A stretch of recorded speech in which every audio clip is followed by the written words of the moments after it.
South Africans must learn to save money first of all. We don't save money. We're good at spending, buying Louis Vuittons and Flosshamps and all those things, Mercedes-Benz and all the expensive cars. We don't save money. I think our young people must be taught how to save money.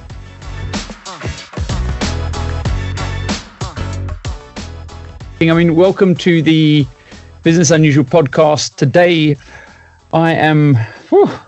I'm sitting across the way from a man who's obviously had seismic shifts in both politics, South Africa's political journey in South Africa, a businessman, a veteran, a poet. Wow, just a really great guy. So I'm really honored to have Dr. Mathews Phosa here on the podcast. I mean, I don't know if you can see in the background, but they put it up there. But you're on the cover of Mpumalanga.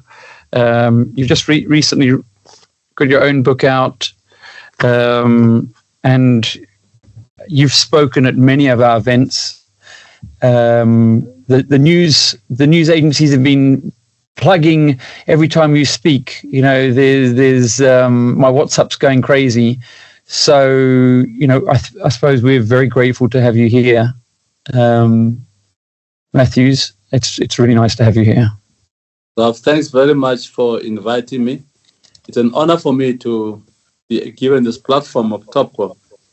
We came a long way with you and your dad with Topco, and I still believe in Topco's role in society. So keep it up. Pick it up. Yeah, you need to pick it up. Yeah. So, I mean, there's so much to go through. I mean, obviously there's your book and there's the relationship we've had. But I mean, if you had to go back to your early days, you know, what do you think was shaped your upbringing into politics? Well, I'm going to tell you a very interesting story, which is not normally told. You know, my grandfather was in the Second World War based in Italy, fighting fascism. My mother was one of those young ladies who was trained to be a volunteer nurse in the Second World War. Just as they were about to be sent to Europe, the war ended. Now, if you have these two inspirations in your life, which stood for humanity, and you begin to grow up saying to yourself, what is my contribution to humanity? First of all, it was a very young wish. I always wished to defend people who were disadvantaged. So I thought the only way to do it is to be a lawyer. But as I began to be, even before a lawyer in full details, I saw so many injustices around me. I saw doors where blacks were not allowed to go in, doors of schools, of shops, of toilets. It said to me, but what's wrong with us? Didn't God create us all in his own image? I was very religiously inspired that no, if anybody tampers with the wish of God that we had created this image, I have to take a stand against them. And that's what inspired me. Yeah, and it was amazing. I mean, I read that part of your book about your dad. I think he basically built schools and more or less ran them, and they sent him around, and your mum was a nurse. And I don't know, I mean, at Topco, we interview a lot of people, and it just feels to me this pull of educators and social workers like nurses. For some reason, they bring around values within a household, and normally those values, for some reason, when someone tells me their mother and father are educators and nurses, I have already a strong and warm feeling about them. And I wonder why. What is it about them that sort of drove the values that you have? Well, the service to community, service to others. I mean, my dad has been a teacher. You know, Ralf, you won't believe it. You leave home, he's teaching at school A. When you are already in the boarding school, you tell your dad is transferred to school B. So your home has changed. You have to keep chasing your dad from one village to the other in Mpumalanga. So it's a teacher who had first basic school skills from Tagalog in Eastern Cape. He did carpentry, building, plumbing. So he loved those. Then he went to Chabera, the Lutheran missionary school, to do teaching. So for him, he was like a missionary. And he came from far Limpopo villages to the far Mpumalanga villages. Away from, he couldn't even speak Siswati, but he was amongst those people because he loved to share knowledge. Yeah. And I mean, how do we how do we bring some of those values into South Africa in this fast-paced? And we were at an event, was it last week or the week before, for Lexus around their AI capabilities, and you spoke. And so there's a lot of these skills that are growing, but what's to be said for the values of society, and how do we as parents, as business people, as people in society, how do we help encourage these things? I think we should front the values of service, servant leadership, service to the community. That when you become a leader, it's not to serve your ego, to serve the people. When you become a chairman of a company or a director of a company, you serve the interests of the shareholders. There's always people around you whose interests you have to serve. But not only the shareholders, but society. The King's report tells us that there must be corporate responsibility to communities. So it goes beyond corporate, it goes beyond politics, but more in politics, where taxpayers' money are entrusted with us. We have a responsibility not to steal, but to serve, the different S. Sure. and I mean, what do you think shaped your leadership style? But my leadership style was shaped by the understanding of ethics, integrity, good governance. I mean, I was a patron of corporate governance in South Africa because I believed in that. And I give lectures at Stadio and other universities on corporate governance because it's about that. Without good corporate governance in the public sector and private sector, we are in a mess. There's no company that can run without observing corporate governance. There's no government itself which can run cleanly without observing corporate governance, integrity, transparency, honesty, all those things. And understand that you're not there for yourself, you are there to serve the people. I think they said values are not what people see, it's what you do when people aren't looking. Those are what you call the right values. And so I sometimes wonder, there was yourself in a news dispensation, the Premier of Mpumalanga, and there was pressure all over the place to look the other way or to do things differently. And I think, what kept your eye on the prize? What was it that sort of was the deeper feeling you had, or the reason to fight against, I suppose, all the accusations and the challenges that you had at the time? Well, that grandfather of mine, I'm very indebted to him. He imbued in me the Christian values at a young age. That you pray before you sleep, you pray when you wake up, you pray before you eat, and you honest to God and you serve God. For me, serving the people of God was what drove me in a public space. I always understood that thou shalt not steal. It's a supreme rule in public life. And then when I was in the Premier, some of the things which would have made me unpopular, because those who stole, I fired them. I fired three MECs, and then it didn't make me very popular. But I didn't understand leadership to be a popularity state. I thought leadership is about serving the interests of the people. If anyone betrays that interest, they have to pay a price. And I was very quick at it. And the way I did it, Ralf, I didn't fire anyone. I showed them their wrongdoings and asked them to say, what is it that they need me to do? So I asked them to resign on their own. Save me the burden of having to fire them. But they realized that they did something wrong. So I always was driven by values in the corporate space and public space. Yeah.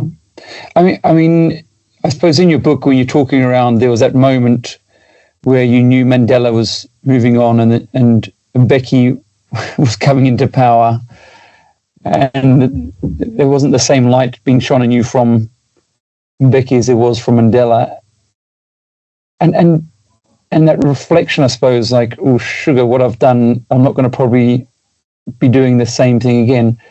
Did you think of changing an approach, or would you have changed your approach, do you think? I don't think I'd have changed any approach. Mandela was like a father to me, and I mean it. He always called me boy, and I accepted it from the day I walked into his office from exile. And we worked like father and son. It was brilliant, it was good. But let me tell you, I accepted that Mbeki is not Mandela. Because I had known Mbeki as a brother. We worked together very, very well. We did the negotiations together. We were very close, almost unbelievably close. I would drive him from the quiet meetings of Codesa to his home several times in the car. So we're very, very close. It sounds funny, but it is true. And when power goes into people's head, it's funny how they behave. It affects them in a particular way. I never expected that when I was involved in the trenches of the struggle. But that's what happened. And he had an attitude, for one reason or the other, towards me, which was not very pleasing to me or Mandela. And what Mandela said to me, he says, I know Mbeki does not want you, but I'm the president. You stay there. You don't make one move out of your office. So I knew I had the boss protection, so I continued with my work as premier. But I picked it up very quickly, as I said in my book, that he has got another candidate for premier who we never knew in the province. And I didn't have a problem. What I did, immediately I knew that they were going to announce him. I did the right thing. I congratulated him. I wished him well, and I promised to do a proper handover in the morning. But in the afternoon, Betty calls me to tell me who is going to replace me. I said, but I know, I already congratulated me. He was shocked. He said, how did you know? I said, I know. I'm Mr. President, did I congratulate the wrong person? He said, no. I said, okay, thank you. Funny, eh? I mean, those negotiations that you speak of when South Africa went to democracy, I mean, I think it's been globally recognized as a peaceful transition. It's really unheard of. I mean, are there principles? Because I think throughout life you're negotiating with your colleagues, you're negotiating with your loved ones, you're negotiating, everything's a trade-off, everything's a negotiation. Are there, do you think, tips or a process to a good negotiation? Yes, there are, Ralf. Unless there is trust between the parties, there's no agreement that can be accepted between the parties. So the first thing in negotiations is to build trust. It doesn't matter whether it's political negotiations or business negotiations. You need to trust the person across the table. And that trust can be created over time. And then once there's trust, then there will be deals to be done. There must be no suspicion that my yes means my no. My yes must mean my yes, my no must mean my no. That's trust. And at the same time, you need to avoid being personal about the person across the table. You need to respect them, and they will in turn respect you. Respect attracts respect. So that you build trust, you build mutual respect, and then you start getting involved in the issues which must be discussed. And issues must be discussed very candidly. You mustn't cover up anything, because it will come to bite both of you later. The most uncomfortable issues in negotiation must be discussed. And do you have a strategy for doing that? I mean, so like the trust perspective, is that before you walking in, doing your research, knowing who you're dealing with, or is that trust you think can be built in a one-off, quickly and easily in negotiations? Well, you have to do homework on the person you're going to negotiate with. I'm not saying opponent or enemy, because it shouldn't be like that. You should be wanting to do. It should be a good thing, right? Yeah. So you have to do homework and understand them. They will do the same thing you can accept, and of course, work out what will be your walk away options. Because if you walk into a negotiation without a walk away option, you're committing suicide. You need to know where will you push back, where will you not push back, what will you give in. It's a quid pro quo to the other party. Those things must be worked out subtly away from the table. When you go to the table, you almost like understand one another and you can anticipate one another.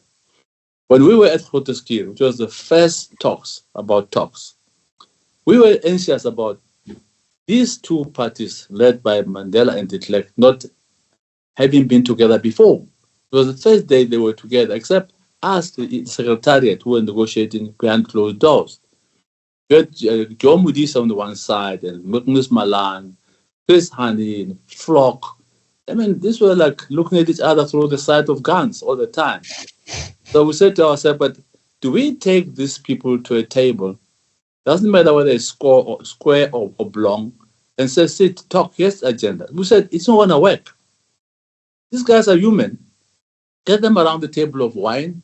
They must not sit down. They must stand up, nibble cheese, cook sisters, and walk around and know each other, shake hands. We gave them an hour to mill around with one another. At the end of the hour, they're all laughing. And I said, I can't believe it. We're watching from the side. I can't believe these sworn enemies find common jokes amongst themselves before they come to the table. By the time they came to the table, it felt different. There was no tension. It felt like the agenda would be entertained, and it was entertained. We didn't want to necessarily reach agreement, but we needed to introduce the issues which were facing the nation in the future. Wow, it's quite a good thing, because we often think of celebrating discussions afterwards and getting down to serious business beforehand, but actually it's the other way around, celebrating each other. We're building trust. Building trust. Yes. And avoiding getting personal. I mean, there was a lot of hurt, and there was a lot of, I suppose, anger. How on earth did you avoid getting personal? Well, we had good teachers. I always tell people, Mandela was a university of life to me, and I think to many others. Walking here is preaching to us that there's a need to make peace with the clerk. And we just said to him, but you want to make peace with your enemy. He says, no, he's not my enemy. He's a fellow citizen with whom I have to make peace. In fact, I don't need my friend to make peace with, because I already have it. I need the clerk who's not my friend to make peace with. And me and the clerk will cross the bridge together into the future. I need the clerk to bring the white vote into settlement. I'll bring the black vote in the settlement. That type of thing. And we talked about, how do you feel, Mr. President, about where you had treated 27 years in jail and all those things. He said, guys, it's the past. We must learn to rise above our pains. We must rise above our anger, petty anger. We must never be personal. It's about the national interest which is on the table. So let's face the national interest and stop thinking about our little petty feelings. They will not take us anywhere. Some of the things were very difficult. Like the guy says, impose peace on violence. I mean, there's violence in the country. The instinct of a soldier like me was, listen, I want to retaliate. I said, young man, you're not going to retaliate yet. You must think with your head, not your heart. Not your heart. You must impose peace on violence. That's your duty.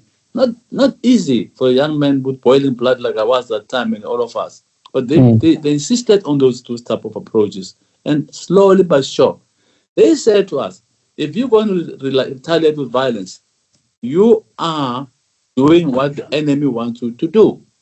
I suppose that a lot of negotiations, people feel unheard. And I suppose, in a way, there's a new way of negotiating or being heard as well. People almost feel disrespected if their emotions aren't discussed or brought up. What's your thoughts on that? Well, I think we had to brush our emotions under the carpet and face national issues. There's no way we could have entertained pettiness around the table. And there were moments in working groups where you felt like, these guys are being personal. They're exploding into each other's faces. I mean, I remember moments when Paulo Jordan, he hated for Flock. And Chris Hani hated him. We just saw him as a murderer. And they were showing it around the table. And you will cringe with Madonna sitting there. Oh, these guys, they could cool down a bit. So we had human moments. I call them human moments. And we understood that. For sure. And I mean, the respect thing, because obviously that's third on your list. How do you build respect where you've got maybe someone that you feel has done, let's say there were some leaders you worked with who you felt didn't respect you entirely, but you reciprocated with respect back to them? But I always felt like I lost nothing by extending my respect to the next person. Even when they were nasty with me, I will remind them that there was no need for nastiness. Could we be on our good manners? And they feel so small and they begin to behave differently, you know. And so I know that you requested to have the South African flag behind you today. What was the reason for that? I'm a proud South African. Yeah. I sacrificed my youth fighting for this country, not for myself, but for the people. You know, I remember when this flag was flown, 1994, during the inauguration. It was such an emotional moment for the nation, I think for the continent and the world, that this could not be dreamed of. And here we are. A new South Africa has been born under this flag, you know, with the fighter jets flying over the Union buildings, with the colors of the flag. For me, I'll wrap myself with the flag to the end. It's amazing, eh? It's funny because on the weekend, I was busy doing some stuff and I wasn't able to watch the rugby. But at the beginning, when the national anthem went on, I thought how amazing it is whenever I hear the national anthem. And I know even at our events, we try and always play the national anthem before any of our events. I mean, how important is that, do you think, that we celebrate the success that we've had? Well, I think we should have symbols of unity. The national flag is a symbol of unity. It's the very first, and the national anthem, it's another symbol of unity. We sing about ourselves, you know, our hopes, our dreams, our wishes. You know, they hang around this flag, and we should always hoist our flags very high and sing our national anthems loud. Yeah, I remember going to the States about 15 years ago, and we were in a port. And I think it was dinner time. It's just a random day. They all stand up in the middle of the restaurant and start singing the national anthem of America. It was something I'd never seen before or experienced. And I'd agree with you. I think celebrating our successes, celebrating this national anthem, having the flag up is vital. I mean, you remember moments like when Mandela, the Springboks were playing, when Mandela walked into the pitch. I can never forget that. You know, it brings tears of joy in me. I mean, you felt like, the black, the green, the white, and other flags. This flag is your flag. This is your flag. I think we see it, don't we? I mean, I see it a lot with the rugby. I see the South African ness come out and the unity coming out with the rugby. But it needs to be more than that, right? I mean, that's my feeling. It needs to be more than just rugby. It needs to be education. It needs to be everything. Our education needs a lot to add on. Our values, our history. But the young people who were born after 94 really don't know what happened, even during 94, you know, which is part of the reason why I wrote my book. To carry those who were not born in 94 and to carry those who were born around 94 and beyond. To say this is part of history. Let's learn and understand it, you know. We have to get the history books reaching the schools, the universities, and educate our children. You know, it can't all be mathematics and digital marketing. We need to know ourselves. Who are we? Our cultures, our language, our religions, diversities. Yeah, I mean, I suppose the question that I was going to ask is, you know, what does witness to power mean to you? Well, you know, you have a rare opportunity in your life to serve and advise 5 presidents in your country. Crazy. Over 30 years. And you are an insider. You can see why Mandela is struggling to say to himself, who must be my deputy president? And you advise him. I think it should be this way and not that way. And he takes your advice. And you live with him. He teaches all these values which I told you are part of the University of Life lessons. And the next thing you are with him begging, he's your deputy president, he's your president. And you go through all the ups and downs with him. And at the end of the day, you know, you differ to agree at the end, you know. You don't differ to be enemies. You differ to agree at the end and move on. And then you have this Zuma, who's another character on his own. I'm the treasurer general in that mixed. I must raise money, and there are all sort of, hanging issues around him, the Nkandla issues and everything else.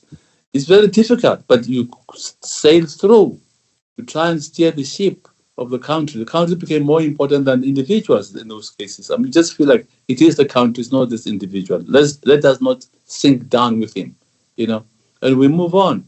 Then we have a stage where, you have Khalima Mutlanti, a true statesman who comes in, but very short as president, but you appreciate the stint he had for 6 months.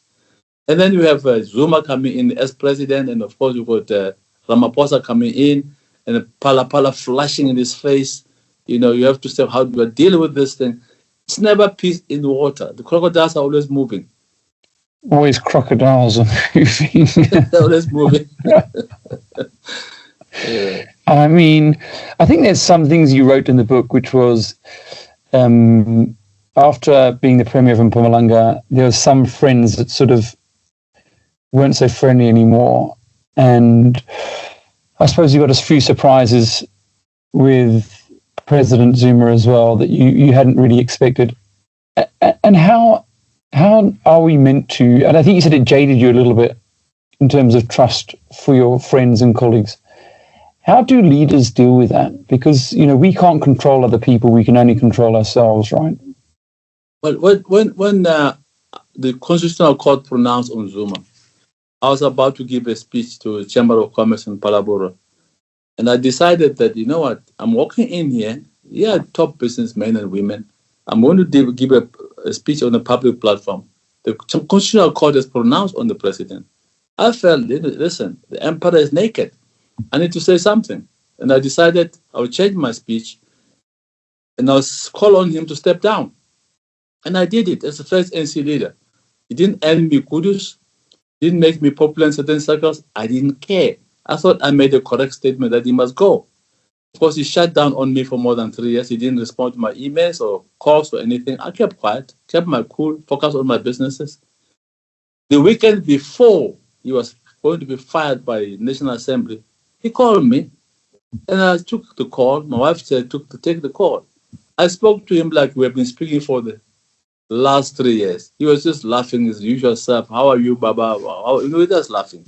I didn't talk to him with anger. I was listening to him, and I gave him advice. Then we agreed to meet the following day. And then, of course, I did not know how we were going to meet. Then I was about to sleep on Monday, and I get a call from his bodyguard saying, listen, he wants to talk to you. Okay, I'll talk to him. The next thing he calls, he said, he wants to see you at Mahlambandlovu, the home of the president. At 9 at night, I'm in my pajamas. I throw away the pajamas, I jump into my car, go to his house. And what did I do? I said to Mr. President, after listening to him, this is time to go. I suggest you go, protect your pension, protect your family, and just go. After a long discussion, he agreed. And I was happy that he agreed. And there was supposed to be a press conference the following day at 10, and we had agreed that no, they must hold a bit. But he had a lot of things to say about what made him unhappy with the current president. I said to him, that can't be the reason why you must not go. Tell the country what made you unhappy, but go. So we agreed. So 2 o'clock the following morning, he told the country about what made him unhappy. I don't think anybody paid attention to those things. But then he didn't resign at the time when I thought he would. Then when I was sleeping, because I slept for the morning at 3 a.m., I hear that he resigned. I said, oh, hallelujah, he has resigned. Of course, later he invited me after 2 weeks. We had breakfast and we talked about it. He said it was the right advice, and we've moved on. Until today, he's not my enemy. I'm not his enemy. Yeah. I mean, what would you say was the hardest thing that you revealed in the book for you? The most difficult truth? Well, it's about after my accident. I mean, where my femur had broken down 52 times. I never thought I would walk again in my life. I mean, I was on a wheelchair for about two months. Never thought I would stand up. And instead of my comrades, some of them, of course, were very supportive. There are others who, instead of them saying, how is his health? They said, why didn't you ask him to resign? And I got very stubborn. I said, I'm not resigning. My brain is not broken, it's my leg. I can think. Therefore, I'm going to run the government using my brain. I never use the government using my legs. If I'm walking on a wheelchair to run the government, I'm going to do that. If I'm walking on crutches, I'll do that. And Ralf, that's what I did. Yeah. Geez, when I read that, I mean, there was a couple of others. Was it Colin Shabani also died in a similar sort of way? I worried that maybe there was naughty things happening there with that accident. That's when I read that part of the book. So that's sort of... Well, Winnie Mandela thought that there was an assassination attempt. Yes. I had to talk her out of it. I said, please, let's leave it. I'm alive, Mama. He was convinced, someone was trying to knock you out. I said, please, Mama, let's leave it. I played it down until today. It certainly seemed like that when I read it in the book. It was almost, there's so many incidents that's happened in the country since then in a similar type of scenario. So, yeah. Were you ever scared? Was I ever scared of what? No, I don't know. No, you can't scare a soldier. The fear is killed by the exploding hand grenade. I'm never scared of anything until today. I've seen you at speeches where, and like you said, in the one that you did about the emperor's clothes, you've never felt a fear to have a voice. No, my voice will always be heard in this country, fearlessly, telling the truth. The truth should never be suppressed in the society. The truth must be celebrated and it must be told. We must always encourage our children to value the truth and not to worship lies and become crooks, So on a political platform, I speak my mind. I've never been afraid. I will die not being afraid. So that's where I am. What does it take to tell the truth? Because one of the things I do know about you is you have a lot of researchers and people that work with you to make sure that when you produce some content, that there's a lot of effort and a lot of planning that goes into that. Every speech is planned carefully. We look at the topic, we say amongst us, who are the best to brainstorm the speech and put forward the ideas. I've always worked in a collective. If its speech sounds in values, leadership values, we sit around it. But you'll find we've written many speeches like that. We'll draw from our own experiences. But if it's more financial, I'm not a financial man, I'm a lawyer. We get a financial expert around us to guide us on how we should walk the path of articulating the issues. But I'm always with people who advise me all the time. I mean, you said around some of the icons. I mean, I would say Nelson Mandela is one of the top 5 icons in the world of all time. Many people would say that they'd love to have dinner with him if it was one of the top people they could ever have dinner with. I mean, what are the lessons that you learned from Mandela that you think we can all learn? Like, what are the lessons from that time with this special man? Ralf, I'm laughing as we talk about having dinner. He always said to me, he said it twice, Matthew, you must have good eating habits all the time. So what do you mean, Mr. President, good eating habits? He says, in the morning, you're going to eat big breakfast alone. No one must disturb you when you eat your breakfast. During the day, have a big lunch with your friends and families. In the evening, don't eat any dinner. If someone gives you a dinner, throw it to your enemies. But he was trying to say, just don't eat like a pig. Yeah. Just how you eat. Because it's about your body, how you nurse your body. He never took alcohol. I don't take alcohol. He never smoked. I don't smoke. Mandela was frontal in telling the truth. And I think we have learned a lot from him about that.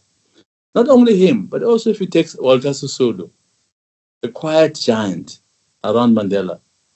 And I may say, Mandela listened to him and Oliver Tambo all the time in terms of who he had to advise, to ask for advice. He listened to them, and they guided him as well. So he was also not an island. So the principle of not being an island, I learned from him. Consult those confidants around you and share wisdom. They will see your blind sides. And I mean, in the political arena right now, I think, someone asked you before, I don't know, something about the ANC and some challenges. And I think he said, not everybody's bad. And so I think it's like in life and everything. Who are the good leaders within the country that you see that we should be paying attention to? Well, Ralf, it's difficult to individualize, but like you say, we should not generalize. Across the spectrum, there are good people in the ANC, there are good people in the DA, and in all other political parties. But there are also bad, rotten potatoes in all those parties. And every day it's coming out, you know. And this week it came out in the most dramatic way from the Commissioner Mpumalanga, pointing a finger at the highest echelons of power, where we never expected that the finger could be pointed, and saying the things which he said. Okay, subject to investigation, but it has been said, and it caused alarm in the country. You know, I think we should be very careful and not generalize, but know that there are good people amongst us. My prayer is that the good people must emerge. They must never allow themselves to be submerged. They must always emerge. I mean, I think politics in general, globally, gets a rap. It gets a hard time. I mean, you know, if I look at the UK at the moment, I see some challenges with the leadership there, and it's happening all the time. I mean, we know what's happening across the waters in America with Trump, and you know, and so is it as humans that we have shortcomings, or are there some leadership lessons and political lessons for the next generation? There's no one who rules forever. I don't know if that's no empire lives forever. So no political party rules forever. In South Africa, you can see how the ANC collapsed from 57% to 40%, with the prospect of collapsing further to almost 30%, or even less. No one rules forever. No individual lives or rules forever. That's a lesson which we should all humble ourselves and accept. You know. And we don't live forever. None of us lives forever. There's a time when God shuts our eyes, stop breathing, and we go. And I always say, if death must come, death will come. And so how should we live our lives if we know that political parties come and go and humans come and go? How should we vote in or identify good leaders for our country, for our businesses? I think we should look at what are our values. What services do we want delivered to us? And I'll talk about our country, which is more relevant. We want good governance to prevail in our government. We want government to understand that it must stay connected with the people, the ordinary people. And how does it get connected to ordinary people? People want a growing economy, a country that brings in investments from all over the world, which means a country in which there's confidence by money internationally. 2 or 3, people want jobs. You know, people can't eat slogans of politicians or manifestos. They want jobs. You know, there's nothing as humiliating as being unemployed. You know, and you must understand that. In a particular situation, we have challenges.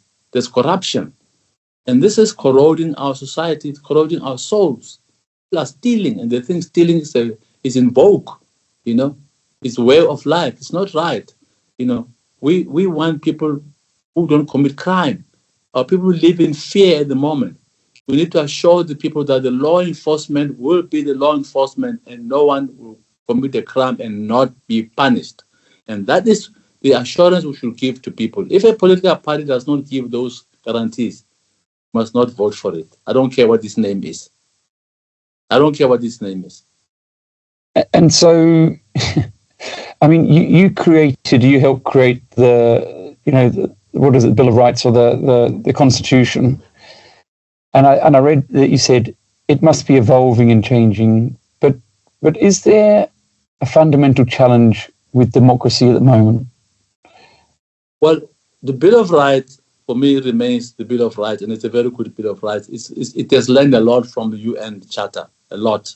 It has learned a lot from other world experiences who have conventions, like in Germany and in England, who don't have written constitutions as such, all of them. but who have others who have democracies which are written constitutions. But the fact of the matter is, we must understand that a constitution is written for generations. The young generation in South Africa are entitled to say to us, the old people, no, we want to break new frontiers and bring in amendments. The Constitution allows for amendments, and they must debate it within the framework of the law in Parliament and have the two-thirds majority for those amendments. Because then if you go to Parliament again, because we're a democracy, you're going to benefit from the debate which are for and against. So it must not be an arbitrary, emotional thing with a gun-carrying soldier saying, I'm changing the constitution. That we should never allow. We should never allow a military dictatorship in this country. We should continue to allow civilian leadership. And, I mean, do you... there is the area where you helped raise funds for the ANC. Yes. And I mean, in some ways, if I think of a business's life, it has to raise funds as well. You're probably one of the most successful, liked Treasury Generals the ANC's ever had, probably any political party's had in South Africa. I mean, my dad went with you to Zambia, and you were like well received by the ministers and stuff there. I mean, what do you think it takes to create a good image of getting investment into the country to grow this economy? I would like to deal with the country, and I want to deal with a political party. So we don't look like I'm avoiding anything. We are a country with a rule of law. That, first of all, is the most attractive thing to the outside world. There must be a rule of law. There must be a stable democracy. There must be regular elections from national to the lowest structures of government. To create certainty, there must be no crime. Why would you come and invest in a country full of crime, full of corruption, syndicates and mafias? No one wants to come to a country like that one. We must assure the world that we don't tolerate crime. We don't tolerate corruption. We push clean government. But that promotes the image of the country. The smell, the perfume is good for money to come in. And we need to create that perfume. You started where I was the treasurer of the NC. I did not think I would be a good treasurer, but I think I did my best, if I might put it that way. And the trick was simple. And I read a lot about fundraising. I read a book by McAuliffe, What a Party. He raised funds for many leaders in America. And I said, what is it that inspire people to give me money in a political party? It turned out that it's values you stand for. It's aspirations we are promoting. It's those type of things. People want to fund a democracy. They want to fund good. If you say, I stand for a non-racial South Africa, and you stick by that and you live that, it attracts money. If you say, I stand by the rule of law and democracy, democracy is a commodity I promote in my country. As a party, you preach like that, your party will have money. I got funding from heads of states, businesses across the world. And that's why I raised the highest amount of money for the ANC. And I'm very happy and proud of my record about that. It didn't come easy. It made me eat breakfast in UAE and supper in London. It was a lot of work. I sometimes like these correlations between, what do we learn from different industries and almost different scenarios. So obviously your scenario was, getting funding for the ANC. I know that you help a lot of young miners and you're invested in that. I mean, what would your advice be to young Black entrepreneurs who are looking to create funding in their businesses in a scenario where there isn't a big funding pool? I believe that from the beginning, and I preached it, that the government must create risk capital. If you don't create risk capital, money won't come from the sky. There must be something the state gives to encourage the entrepreneurs not only to have skills, because if they don't have skills, they will not be able to embrace opportunities productively. But if they don't have money, what will they do? There must be risk capital from the state. The private sector will not give risk capital, forget about it. But the money in the bank belongs to you and me, and they're not going to give it away easily. Even the funds, they've got limitations as to how they could fund, with risk becomes an issue for them. But we should never give up. For example, I promote the creation of new miners and farmers country. But for me, it's very important that we're able to farm, all of us, and we've got lovely land and produce food, like vegetables and fruits. It's very important for me. I farm a lot myself, And then, of course, it's very important that we understand that we must mine our resources. But who owns the mines? At the moment, most of our mines are owned from outside the country. We should create a new pools of miners in South Africa. I'm encouraging DMRE to give them licenses, but we can always find, if the license is chrome, for example, there's always investors for chrome. If it's gold, there's always investors for gold. So you match opportunity with money. If they want to trade, which is what I'm doing, I'm talking about what I'm doing, I encourage them to trade, whether it's lithium or what. They say, we got lithium. I found a buyers for them. The guy come and say, I want to buy lithium, find it for me. I get youngsters to find the quantities for him. And then there's trade, there's activities. It's not large scale like Anglo, but the guys are not hungry. They're not humiliated by unemployment. They're doing something. If it's farming, we must make our young people to love the land. We have not done so. And Africans have understood the value of land. That's why there's massive production of food in their hands. We should get everyone involved in tilling the land and producing vegetables. Every 3 months you harvest, and you can feed yourself and feed your immediate surroundings. They must understand that. We don't farm only for money. We farm also to feed ourselves. Yeah, for sure. I mean, is there, in your mind, because you've worked in both spectrums, is there something that the business world doesn't understand about politics that they should? I think business understands, and they now and then pop off by the greed, corruption, and we say in business, if this greed and corruption does not stop, we're going to go autopilot. And business easily switches to autopilot and continues what it says to do, because they're forced to. But business understand that if you enforce law and order, there will be peace, there will be stability. We understand that. There's no one who's naive in this country. And we all wish our country for the best. Yeah. And is there something that business can do to improve the growth prospects in the country? What can we lead? How can we lead? I think what we should do when we make money, we must invest more and more in our own country. South Africans must learn to save money, first of all. We don't save money. We're good at spending, buying Louis Vuittons and Floshams and all those things, Mercedes-Benz and all the expensive cars. We don't save money. I think our young people must be taught how to save money. 2, how to invest money. We must invest in our country, because then money circulates amongst us, not out of us. The money that comes in must add to what we are investing. If we have no confidence in investing in our own country, why do we expect someone in the UK and China to invest in our country? Why? We must show confidence in our own country and invest in our own country. Sure. I mean, I read somewhere that South Africans actually do invest quite a lot in South Africa. But I can't help but think I think it's the Reserve Bank now looking at reducing the growth rate of interest rates.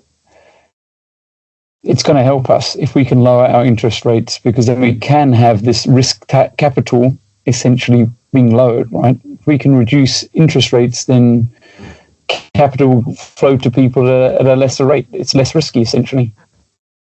I think we should reduce interest rate. I hate tax. We have to pay tax. We must pay unto Caesar what we owe Caesar. But I hate tax. We should not make tax impossible, especially individual tax. How do you see that? Well, if you take individual tax in South Africa, it's very high. Yeah. It's very high. I mean, I think we should look at it differently. Of course, Minister of Finance won't agree with me. He wants to collect as much as possible. I mean, moving on to this new government of national unity, what do you see as the future? I mean, are you seeing, one of the things you said earlier is that possibly the ANC voters are going down.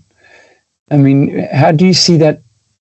How do you see the government of national unity working? Because in some spaces, I see the relationship between the two parties as quite good.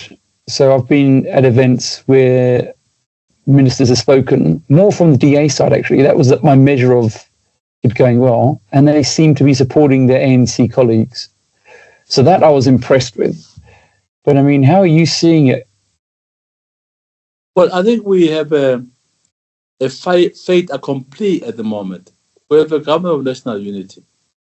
And I think it has been well received by many, and it's working. Now and then you've got tantrums being thrown around on the issue. We've seen them in the issue of education, then budget. We've had several tantrums and hiccups. But one wishes that the leaders on both sides will stop being personal. Back to my point. Stop being personal and attacking one another at that level, personal level. We should stop what we call in law playing ad hominem, playing the personalities. We must play the issues and differ to agree, like I said earlier on. But differ to agree. Is that just the nature of politics at the moment that's been bandied about by the Trumps of this world, or is it a lack of maturity from the leaders? I don't think it's lack of maturity. Leaders differ from one generation to the other, from individual to the other. And if you talk about Trump, we've never had the word deal being used in politics like today. Everyone's talk about deals. It's like when you talk about business deals. Now, it's interstate that we talk about deals. He's a transactional president. He wants to take an advantage of you. And in the meantime, he's looking for your rare earth, your minerals, and then it's okay, I'll stop screaming at you, give me those things. Look at the DRC deal. I mean, really. It's about the minerals. It's not about peace in the DRC. America is scoring trillions of dollars from that country. So it's about economics. So individuals play different emphasis. If you took Mandela was not a businessman. He was good at what he was good at, human rights and everything. If you take Beg was a good economist, very smart economist. Give it to him. If you take Trump, he's a businessman, a very successful one. And for his orientation, that's why Trump and Musk don't mix. It's a conflict of capital internally. Yeah. So leaders differ from one generation to the other. And I mean, our current president, what would you say his strengths are? Well, he's a very calm person. He doesn't rush into taking decisions, but at the same time, he's still as indecisiveness on his part. And everybody speaks about it very openly. But I was in the same classroom with him. He's always been like that. He's not changed. He's been a very careful person who will take time, establish commissions of inquiry and all those things. But it doesn't always work in our favor because leadership requires decisiveness. It requires that sometimes you must cut the heads and cut the hands are still. You've got to be very quick. You can't take long. People have no patience for crime or corruption. So our president falls foul of being swift and decisive. I think especially more than ever in the days that we're living in the TikTok world, people want to see things, very quickly emerging. Yeah, they want to see problems resolved. But you can't fault this moral base at the moment. I mean, he's a very calm person, and you need a steady hand at the top there. He's a steady hand. What do you think is the most, I suppose, unusual leadership challenge we face today? Is it these trade wars? Is it the devaluing and valuing of the rand? What would you say is the most unusual leadership challenge we face at the moment? Well, the trade wars are hurting us. We just got a guy saying to us, we'll impose 30% on our goods. It's bad. It's bad not only for the traders who produce those goods, but also for the workers back home. Our exporters have to now find new markets rather than be hit with that 30%. And there are new markets in the world where they can start trading with those new world, but it's a necessary disruption from a man sitting in America. It's disrupting the whole world, But internally ourselves, we've got our own objective problems. We must fight crime. We must fight corruption. We must strengthen our governments, especially local government. It's a disaster at local government. I mean, the money that is being lost there, calculated by the Auditor General, is shocking. It's in billions. We can't afford losing money at local government level. The nonsense has to stop. Sorry. In these situations of where you've gone through difficult times like this with these trade wars, what anchors you as a leader? So what are the things that anchors you to be a good leader? Well, your principles. I think we've talked about the values, the principles. If you ask me what would you do where you are now, if you were to move in there, I'll reduce that cabinet to a quarter. And create more stronger support structures at the DG and DDG levels, and create a cost-effective government. And I'll reduce the provinces. Sorry, they're 9, they're very consuming. And reduce the municipalities and integrate them at the lower level. Make government much cheaper, right? That's number one. Number two, I will try and fight crime and corruption and make sure that we have an image of a country that is very much in line with the rule of law, anti-crime, anti-corruption. Yeah, I mean, I think that when you took over in Mpumalanga, it was the old Transvaal, and at the time there was 4 provinces in the country, and now there was 9, and I think you had a view that maybe we need to go back to 4. Is that still a view that you share, or do you think? Definitely. It's interesting if we were to show on this platform. One guy said in 1990, guys, we only need 4 provinces. We don't need 9. You know who it was? Jacob Zuma. Give him credit. Give him credit. He says, God, did he say that? Why do you do so many provinces? Who would you say? I mean, as we're wrapping this up, and I'm grateful for your time, but as we're wrapping this, who would you say is one of the most underrated leaders in South Africa at the moment? For me, it's someone like Nteto Nyati, but he's not a political leader. Well, it's difficult to say. I can't individualize. I'm sure you'll pardon me. It's very difficult to say, to mention people's names. But I'm sure there are a number of guys who are underrated. There's both men and women in the country.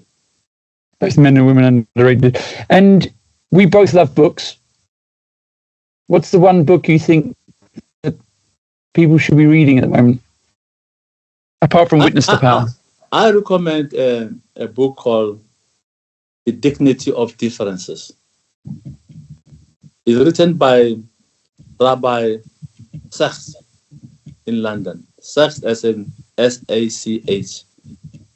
This book, The Dignity of Differences, was written after the World Trade Center bombing. And it was written inspired by the various religious groups, people, various cultures, various languages meeting at the World Trade Center and saying to themselves, you Christian, you Muslim, you Yiddish, you're this, you're black, you're white, but there's dignity in our differences. There is dignity in our differences. We must embrace and celebrate our differences of language, of culture, of religion. Those things must not divide us. Dignity of differences. Wow. It's so important that we start looking at, I don't know, what brings us together, but also have the humility to be intrigued, I suppose, by other people's differences, because variety is the spice of life. Exactly. And how can we bring that together? It was amazing to do this podcast with you, Mathews, as always. Thank you. And good luck. Hopefully we see you at our next event really soon, because I enjoy the personal even more than the online. But where is the next event? I'd like to attend. I think it's the Top Empowerment, Nedbank Top Empowerment Conference on the 31st of July to the 1st of August, and the awards are that evening. So I'm sure you'll be getting an invite if you haven't got one already. I haven't. I'm jealous. I need one. Okay, I'll be talking to the team for sure. Okay, thank you, Ralf. Thank you very Bye, much. Mathews.